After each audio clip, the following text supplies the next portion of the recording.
नमस्कार. मी इंदुरीकर महाराजांची कन्या ज्ञानेश्वरी बोलते.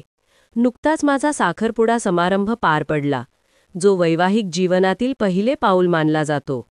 हा माझ्या आयुष्यातील सगळ्यात आनंदाचा क्षण होता आणि तो पूर्णपणे साजरा करण्यासाठी मी माझ्या सगळ्या हौस पूर्ण केल्या.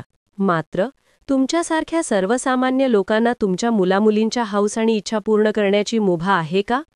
माझे वडील कीर्तनकार आहेत, तर मग मला काही हौस नाहीत का? का माझ्या अपेक्षा इच्छा नाहीत?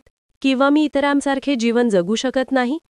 माझे वडील कीर्तनकार असले तरी त्याचा अर्थ असा नाही की मी किंवा माझे कुटुंब मन मारून जगावे किंवा वागावे. लग्न किंवा साखरपुडा हे आयुष्यात एकदाच येणारे प्रसंग असतात आणि ते मनसोक्त अनुभवणे हे प्रत्येक मुलामुलीचे तसेच आईवडिलांचे स्वप्न असते. तेच स्वप्न पूर्ण करण्याचा आम्ही प्रयत्न केला. पण तुम्ही या गोष्टीचा एवढा भाव केला की अक्षरशः वेगवेगळ्या चुकीच्या कॉमेंट्स आणि टीका माझ्या वडिलांवर तसेच माझ्या साखरपुड्यावर केल्या. माणूस जन्माला एकदाच येतो, जीवन एकदाच मिळते. मग जीवनात हवे तसे जगण्याचा अधिकार आम्हाला नाही का?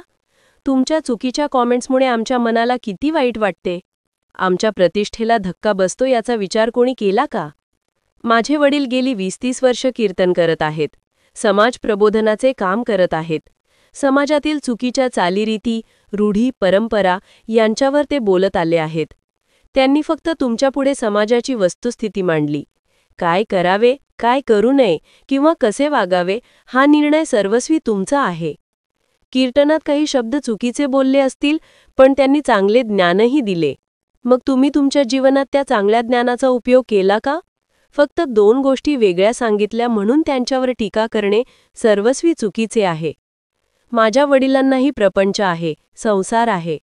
त्यांनी ज्ञानाचा मोबदला घेतला यात चुकीचे काय? हे सगळे मनाने नव्हे तर समोरच्या लोकांसाठी, मुलीचे मन जपण्यासाठी केले. प्रतिष्ठित घराण्याशी नाते जोडले. त्यांच्या अपेक्षा, होणाऱ्या नवरदेवाची इच्छा पूर्ण करण्यासाठी त्यांनी प्रयत्न केला. यात चुकीचे काय? कीर्तनात साधे लग्न करा, कर्ज काढू नका, हे वडिलांनी गरीब आणि मध्यमवर्गीयांसाठी सांगितले.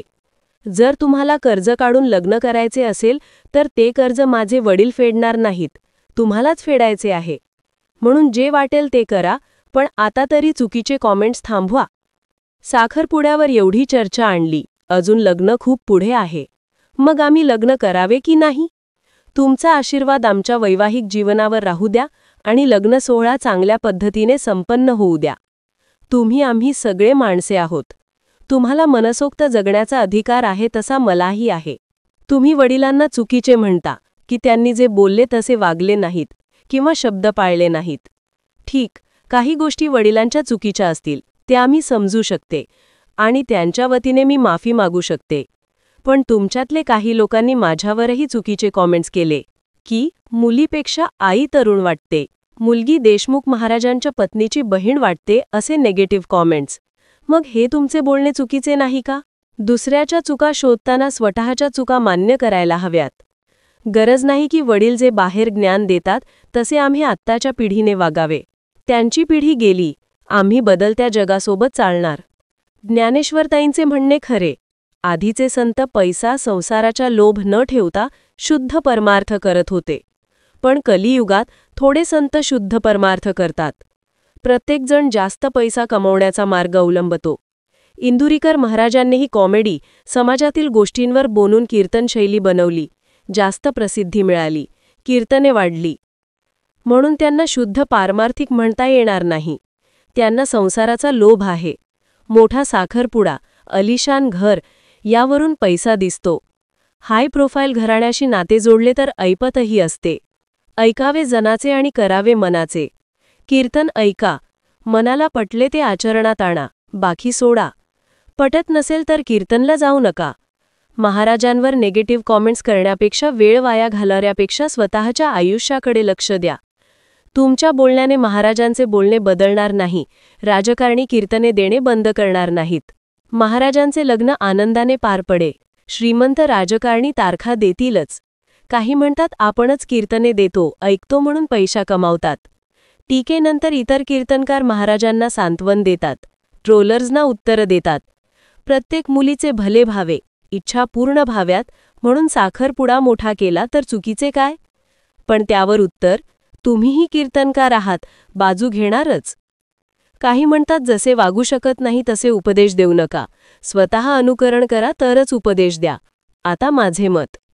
टीका करणारे पूर्णपणे चुकीचे नाहीत, कारण कीर्तनकारांनी बोलले तसे वागले पाहिजे हे आदर्श आहे आणि समाजाला प्रेरणा मिळते. पण ते पूर्णपणे बरोबरही नाहीत, कारण प्रत्येकाला संसार अपेक्षा असतात. कलियुगात शुद्ध संन्यास कठीण आहे. इंदुरीकर महाराजांच्या बाजूने उत्तर देणारे कीर्तनकार बरोबर आहेत, कारण ते मानवी बाजू मांडतात. मुलीच्या आनंदासाठी प्रयत्न चुकीचे नाहीत. दोन्ही बाजू अतिशयोक्ती करतात. खरे ते कीर्तन ऐका, पटले ते घ्या, न पटले सोडा. वैयक्तिक जीवनात हस्तक्षेप नको. टीका करणाऱ्यांनी स्वतःच्या आयुष्याकडे लक्ष द्यावे, तर समर्थकांनी दुसऱ्यांच्या चुका कमी शोधाव्यात. शेवटी प्रत्येकाला जगण्याचा अधिकार आहे. आनंदाने लग्न साजरे करू द्या, नकारात्मकता थांबवा.